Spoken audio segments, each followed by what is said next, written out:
Hey everyone, of course, welcome to the next edition of Forum Bites. In this episode, we're going to have a conversation about the one thing a lot of people are forgetting as they're building out their agendas for their conference calls, managing their teams virtually or conferences virtually. And this one thing is what we're going to be focusing on in today's video.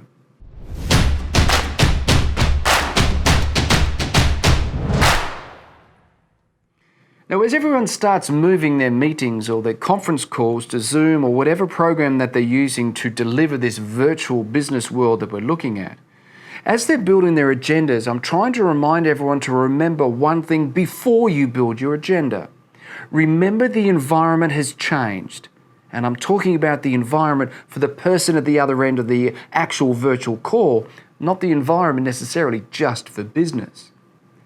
People are now at home. They quite possibly isolated from their other members, maybe even isolated by themselves. Gone is the conversation before the meeting. The people who get in there early and they talk and they catch up, see how the world is going, see what's happening, just to share ideas. Gone are the conversations at lunchtime, around the canteen or at lunch, at breakfast, at a coffee break. Those conversations are gone. Those connections are not happening. And if you don't acknowledge that and make some changes before you build your agenda is going to deliver subpar because the connection won't be there. And today we're going to have a chat about a couple of tips on how you can build an agenda that takes into consideration the changes in the environment, but also delivers what you need from a business and teamwork perspective. So tip number one, of course, involves building relationships within your virtual world deliberately with your team. So within your virtual world, you need to build a deliberate step within your agenda to help build those relationships. For me, for my virtual meetings, I make sure that I'm there at least 15 minutes earlier from the point of view of making sure I can have just a conversation with people. I make sure that everyone can hang around at the end as long as they like to, once again, drive a conversation if they like one. I also build into the agenda another call just to catch up. Not to talk about business, not to talk about KPIs, just to catch up. Some people are calling it afternoon drinks virtually. Some people are calling it happy hour virtually, where they literally plan a time to catch up virtually just to catch up. And they're just trying to find a fun way of doing that. Tip number two involves Q&A during and after the call. Of course, you need to make sure that whatever you're talking about, the main subject you're talking about, that information gets through. And deliberately putting into your agenda the Q&A, asking people questions or allowing them to ask questions is critical. As well as, of course, allowing people to ask questions personally, individually, privately, because they may not want to look, I suppose, dumb in front of the other people where they think their question might be dumb, but it might actually be a critical one.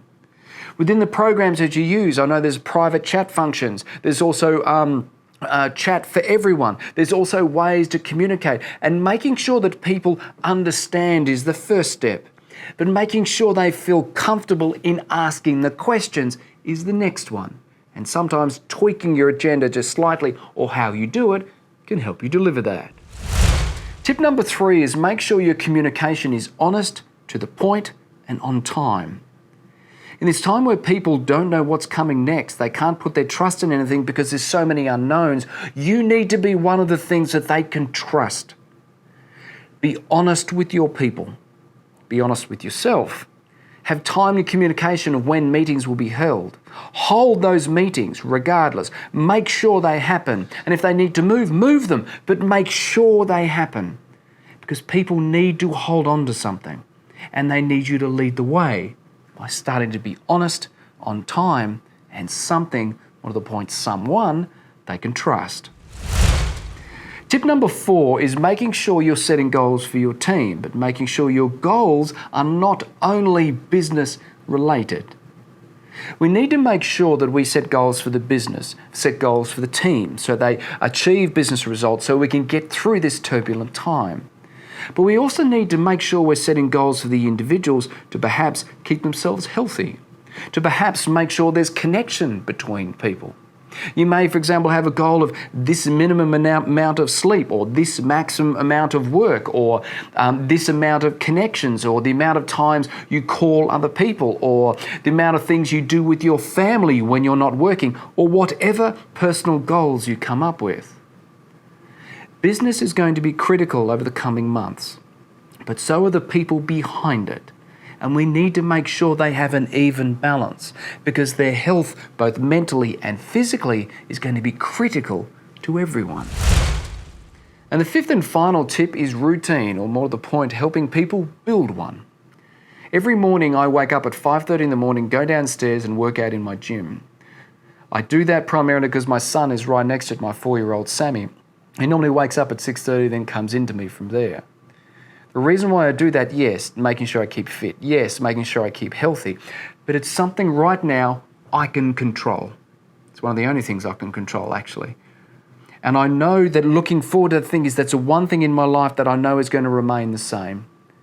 And that is what sometimes the routines within our teams, people are going to rely on. When they know they're going to see someone at 9 o'clock every Tuesday, they're going to look forward to it. When they know they're going to see someone twice a week, or we're going to have time to chat before the meeting, or we're going to have goals that we share, or whatever they can rely on is going to be more important in these times than ever before. So make sure within your meetings you build a routine that repeats itself, doesn't keep changing.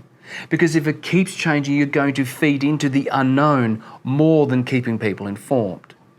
You may have to increase the number of meetings, definitely, but try and keep them the same. So as always, if anyone's got any questions whatsoever, please leave them in the comment section. I am literally basing these videos on the comments and the emails and the questions that I'm getting, so I read all of them, and it'd be great for you to perhaps share some other things that you've seen to work well in making your virtual meetings successful for the other people at the end of the line. And if you haven't subscribed already, you know what to do. Just hit that subscribe button now. I'm off outside to record my Grateful Journal for my personal YouTube channel, as I'm doing to maintain my own mental health. But as always, I'll see you in the next episode.